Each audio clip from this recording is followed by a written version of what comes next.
Joining us now on this story is BJP leader Shaina NC. She's with us from Mumbai. Shaina, the Home Minister has made it very clear that he is taking these revelations that have been made to Caravan magazine by Swami Asimanand at their face value. Do you sense that there is going to be more trouble for the RSS, considering now that this trail leads right up to the current Sarsanghchalak?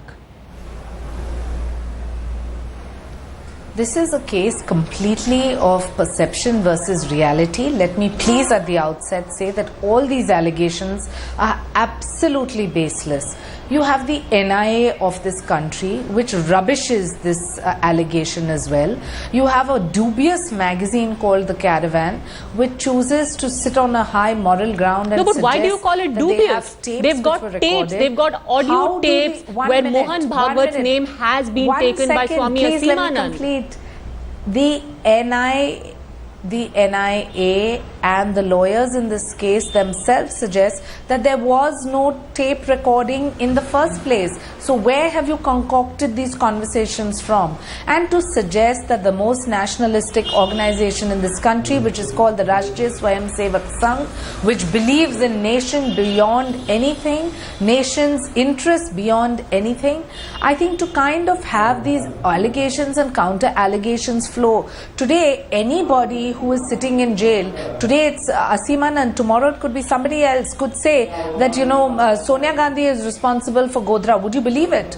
I mean, these are absolutely baseless allegations. And when one has a situation such as this, where you have the NIA saying that there is no question of this even transpiring, why would Swami Asimanand lie? Why would he lie? You're saying that he is making up these statements. Why do you think he's lying then?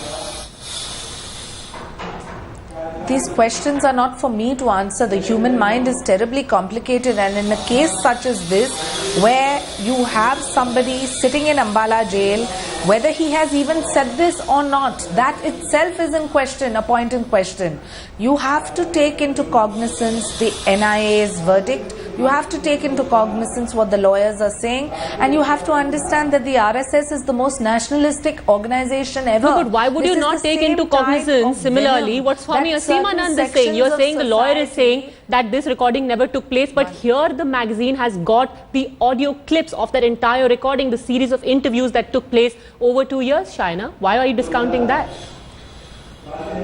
Obviously, there is a contradiction there itself, and if you want to believe what he's saying is true, is entirely your prerogative. But I want to speak for my organization called the RSS as well, which is not just the nation's pride, which only thinks of national interest. And I want to question the Home Minister also taking a stand such as this. And what is this whole garbage of saffron terror? Terror is terror, it has no color. And to suggest that terror has an allegiance and terror has a certain backing within the country, within organizations that are thinking of country's interests. No, but Shaina, a final question. You're talking about a nationalistic organization, the pride of the country, but leaving aside the issue of Mohan Bhagwat, there are also explicit details about how violence, force and intimidation was used by the Vanvasi Kalyan organization to try and stop the tribals from embracing other religions. So here we are also talking about what the RSS was actually doing, if we even leave out Mohan Bhagwat and the Samjhauta blast out of it. No,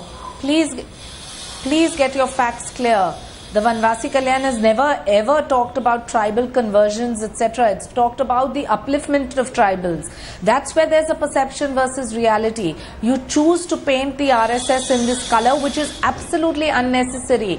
You have Swami Asimanand talking about this. Why has the NIA said that he has never even mentioned Mohan Bhagwat? And the point in question here is that I want to see that 2 months and 3 months before the election, the Congress's dirty tricks department, where it manipulates system, where it manipulates its own Home Minister and Home Department to kind of suggest and insinuate when there is no factual evidence. Isn't all of that questionable?